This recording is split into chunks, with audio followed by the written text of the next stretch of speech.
the values by which he lived, the ideals he embraced, his dignity, his diligence, his candor, and concern for the well-being of all Kenyans. As a leading figure in Kenya's post-independence history, His Excellency Mwai Kibaki earned the abiding respect and affection of the people of this nation and other nations throughout the world. President Kibaki will forever be remembered as a gentleman in Kenyan politics, a brilliant debater whose eloquence, wit, and charm won the day time and time again. His contributions in the Ministry of Finance and as Vice President saw Kenya's economy grow steadily, fueled by a commodities boom, as well as fiscal and monetary policies that were the backbone of his economic philosophy. Believing that Kenya was once again ripe for a vibrant multi-democracy, President Kibaki exited from government and led the charge to keep the ruling party accountable. His contributions to the restoration of multi-party democracy as the leader of the official opposition, combined with his track record and impressive credentials, made Mwai Kibaki the natural choice for selection as the opposition consensus candidate against my own candidature in the year 2002 and the presidential elections that followed thereafter. On the 30th of December 2002, Mwai Kibaki was sworn in as the third president of the Republic of Kenya. He served as head of state and government until the 9th of April 2013. Administration conceptualized and spearheaded transformation in crucial sectors such as education through the globally lauded free primary education program, infrastructure developments in transport and energy, and increasing the availability and access to health care for his fellow Kenyans. In honor of this great statesman, Kenya remains committed to maintaining policies that promote economic and social empowerment, democracy, the rule of law, and respect for human rights. The late President Kibaki championed the realization and objectives of the East African Community Common Market, of trade liberalization for the citizens of partner states of the East African Community. His inclusive spirit and conviction for economic empowerment transcended the territory of Kenya towards cross-border economic stability. The late former president's central role in shepherding Kenya into a new constitutional dispensation, a culmination of a decade-long quest, is a towering legacy that immortalizes President Kibaki. We can take comfort in the inspiring legacy of ideals and examples of devotion to his country, which he bequeathed to us all, more so with our new constitutional dispensation. His dedication and love for our country undoubtedly honors Kenya, East Africa, Africa, and in the world. He leaves behind a more united and prosperous Kenya, as well as a template for servant leadership, which we must continue to nurture and improve for generations to come. And on his passing, today we once again renew our pledge in tribute to our great leader to foster. As we mourn the passing of an icon, we can rejoice in the lifelong companionship he enjoyed with his now departed wife, Her Excellency Mama Lucy Kibaki, and his extended family.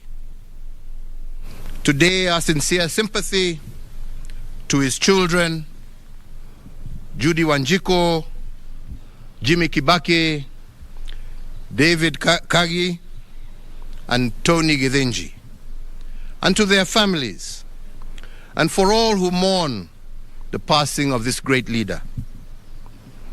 As the late former president served Kenya, Africa, and the world, he also remained a deeply devoted family man, an avid golfer, and an earnest friend to many. To them we say that while Emilio Mwai Kibaki is no longer with us in body, his spirit, legacy, values, and ideals live on in each one of us and in the limitless ways that he made Kenya immeasurably better. Mwai Kibaki lives on in the hearts of millions of Kenyans, East Africans, and Africans who benefited from his leadership, admired his character, and were inspired by his example. Mwai Kibaki lives on in our fond memories of his strength of will, his charm, his wit, and his passionate love for God, for family, and for nation. In honor of the life and times of the late former President Emilio Stanley Mwai Kibaki, and on behalf of a grateful nation, I, Uhuru Kenyatta, under the authority vested in me as the President of the Republic of Kenya and the Commander-in-Chief of the Kenya Defense Forces, do hereby order and direct that one, in testimony of the highest of esteem in which all Kenyans hold the person of Mwai Kibaki, the nation will observe a period of national mourning from today until sunset.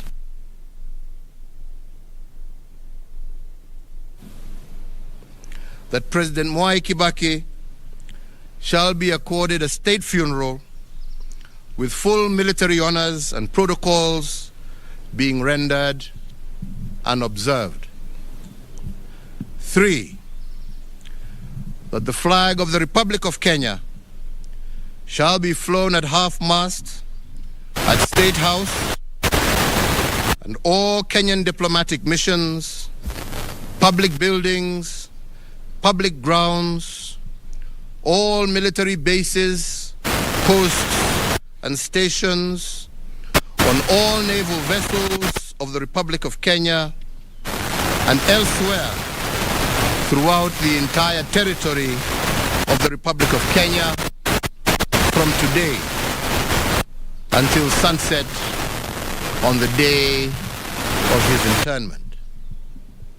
And 4, that the President, the Deputy President, the Chief Justice, Cabinet Secretaries, the Speaker of the National Assembly, the Speaker of the Senate, Kenya's diplomats abroad, and whomsoever else is so authorized by law,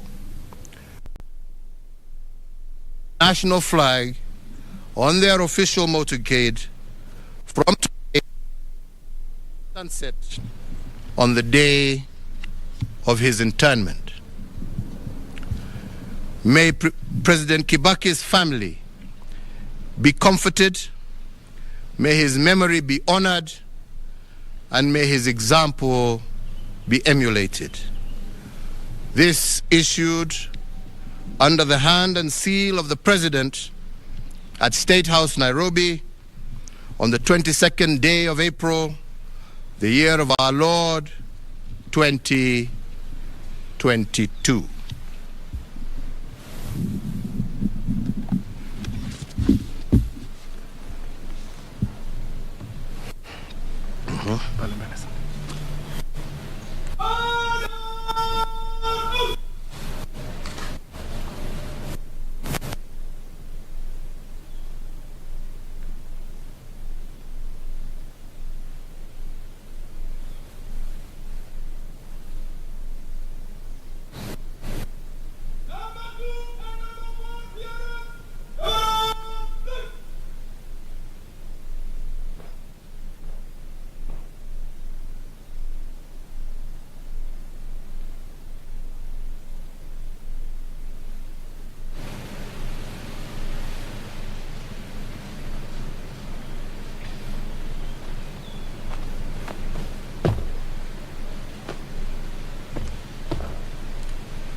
Toa hizi mic uzime umpatie huyo. Utoe uzime umpatie huyo.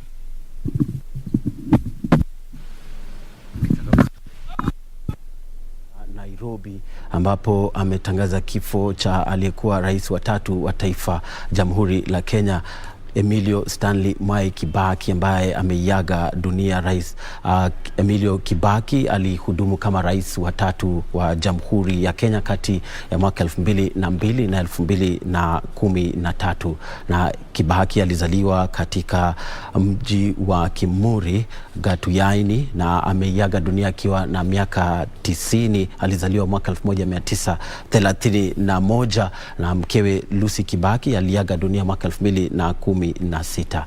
Rais Mwai Kibaki aliyekuwa rais wa 3 wa Jamhuri ya Kenya alihudhuria shule ya upili ya Nyeri High na shule ya upili ya Mangu na vile vile chuo kikuu cha Makerere, na alihudumu kama mbunge wa Othaya katika gatuzi la Nyeri kati ya mwaka 1974 na mwaka 2013. Kabla hayo alihudumu kama mhadhiri na vile vile mwanasiasa, na alishikilia wadhifa katika Wizara ya Fedha kati ya mwaka 1969 na mwaka 1982, na vile vile alihudumu kama naibu rais kati ya mwaka 1978 na 1988. Kati ya mwaka 1978 na mwaka 1988 alipohudumu kama naibu rais wa Jamhuri ya Kenya.